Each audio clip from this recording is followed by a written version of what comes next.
this. What do we have here? A box. What are we gonna do with it? What's that? One of these? This one? This one? Okay. Wait, that's not interesting enough? You've already done this before? All right, what if we just give it a little bit of a... Oh.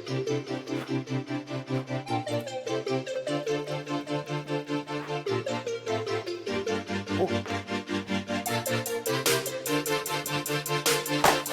Yeah, it worked. It worked. All right, so here we have a box within a box.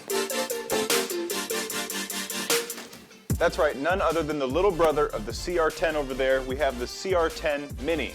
It's, you know, going to be a smaller version of the CR-10, but hopefully it's going to be just as good. Let's go ahead and check it out.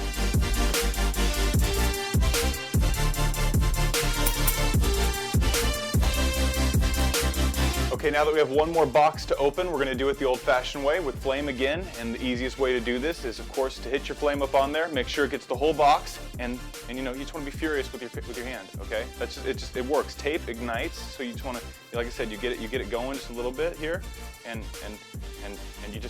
you wave it. You wave it with your hand, right? And then at that point, you can just open the box freely. You see, it just works. It just, yeah. Do not try this at home. So not only is it a mini printer, but it comes with this little mini reel of filament. That is cute, okay? That is super cute. I've never seen a mini reel like this, and it's only fitting to come with the CR-10 Mini. Okay, continuing on. Okay, so just like the original CR-10, this printer comes together basically assembled for you. So you're not going to have to do a whole lot of work basically to get it going, which is really nice, especially if you're a beginner into, you know, printing in general. And even if you're not, it's still a great, reliable printer, and we're going to go ahead and do some test prints to find out. This printing bed right here is 300 millimeters by 220 millimeters, and when the printer is fully assembled, it's going to have a height of also 300 millimeters. It's going to be a nice size regardless. So we're going to go ahead and open this guy up. The first thing we have here is the printing bed with the bottom frame, and it's got of course, the motor here for the X-axis. And like I said, everything here is actually already ready to go. That's nice. We've got a clip here. All right, right underneath that we have basically the bottom here, which is going to be everything else. So I'm just going to go ahead and pull this out.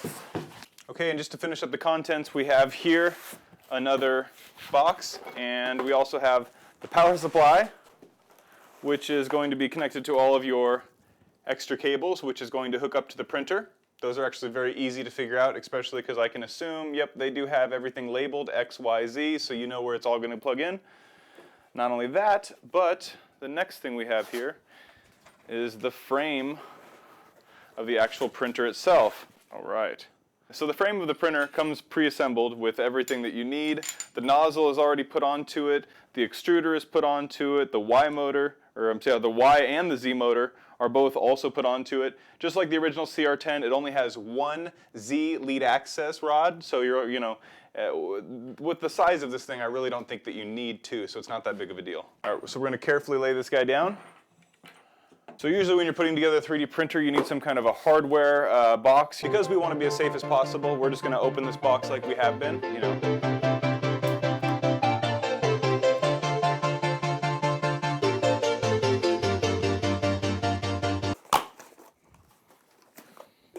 Instructions, so nice. With the printer that's basically pre-assembled, it's actually got instructions. Very nice to have instructions, guys. When you're going to give somebody a 3D printer, give them instructions. All right. So inside here we have some extra hardware. This is actually, this is the hardware I'm going to be using to mount the whole thing together. Some screws, a printer cable. Here's our hardware to put the guy together. We've got some tape to go on the bed to help it track and stick, especially if you don't have a PEI board. Metal piece for the filament, which is going to go on here to the base station. Comes with the printer removal tool, very nice. Of course, you've got some extra filament piece right here. This is just a spare. And of course, you have your USB with your SD card there in the end. That, of course, is also going to have your original or your first print that you're going to do with the printer. At least I always do that. In here, oh, they've actually got a little cleaner. This piece right here, it's very hard to see, but it's like a thin little wire. Basically, it's to help clean your nozzle if you need to. So hold on to those. Okay, so this should be something we should be able to put together rather quickly. I'm going to go ahead and see what the steps are.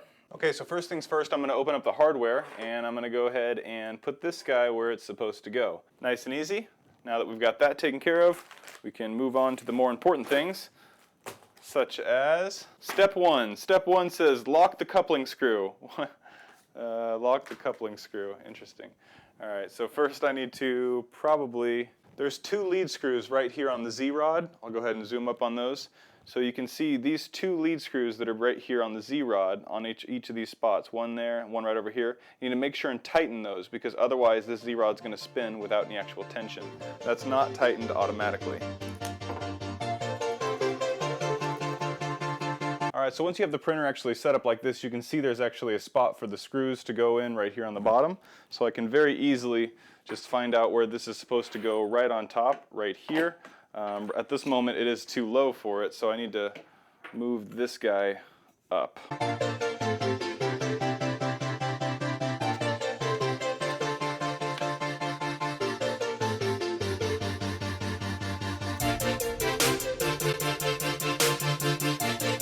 Okay, so here we are 5 minutes in, and the printer is basically already assembled. It's pretty astonishing considering the last one I had to build was that Tronxy X3S, and my gosh. All right, let's go ahead and look at step number 2 on here. Is the directions are really bad. I assume that I just need to make sure that this piece right here is tight, and as soon as that piece is tightened up, I can go ahead and put all these cables where they need to go. Okay, so coming out the back there are 2 different holes, and on the first one, this one's by itself, is of course the heat bed, and voila. And the next one has 3 coming out of it, and these 3 are going to be for the different motor sets. 2 of them have just 2, one of them has 3 cables. The one with 3 cables is of course going to be going over here to our extruder side. Alright, we're going to go ahead and have the printer turned on right now, and as you can see, it says right here, Creality CR-10. CR-10 Mini. So now that we've got it on, we need to home the printer, and then after we home the printer, we're going to go ahead and do our first print. So, right here, I'm going to go ahead and prepare it and say auto home. This is the first time we've run the printer at all, so it's always nice to see how well it does. Not too bad, not too bad. So we're going to go back in here and we're going to tell it to disable the steppers. From here we're going to go ahead and level our plate by moving up the dials on each of the 4 different legs that we have. Alright, the bed is put together very firmly, so it did not take long at all for me to get this to where I feel very comfortable at calling it level. So what I'm going to do right now is I'm going to preheat the printer by going into prepare and hitting preheat PLA. Once I've done that, I'm going to go ahead and get the filament prepared in here, and then after that we're going to do our first print. Alright, now the only remaining step is to start the printer and go into the printer and say print from SD, CR-10 Mini. The first thing we're going to print here is going to be, I think we're going to click on model, and then from there it says cat. So we're going to print the cat. Alright, it's got a cat and it's going to print a cat.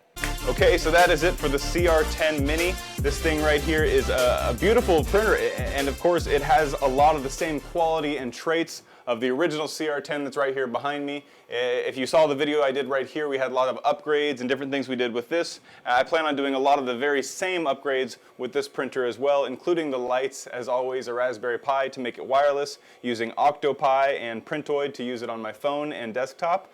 Lastly, I do want to do maybe just a few different, maybe a tensioner. This thing is, I can tell, printing pretty well already by itself. There's basically not a whole lot I need to do with this printer, as it comes with everything it needs, and the size of it doesn't make me feel like I need to stabilize it too much. Considering the quality and the way that these guys print, I don't really think I need to do much for support in this size. When I do the larger ones, I definitely think the support is needed. Having said that, I'm going to go ahead and take some time to research the different upgrades that I can do for this guy, and I'll go ahead and get back to you guys in another video with that. If you do like watching these videos, be sure to check out the links below. I've got a Patreon link if you want to support the channel and enjoy these kind of videos. The support really helps me do these, and I, of course, can do more with that. So also, I do have a Discord link for anybody that's interested in talking about 3D printers or virtual reality. You can jump into Discord and talk to me, my friends, just a bunch of different people in the community. A really great place to get together and talk about stuff like that. Lastly, if you want to, you can also purchase this printer from different places. I'm going to have a link below, and there's going to be a discount code for that. So if you want to get it at a little cheaper price, be sure to check that out. All right, I'm going to go ahead and finish printing some more different things with this printer, and I'll show you guys the different results that I get from that. I'll see you guys in the next video. Thanks for watching. Bye.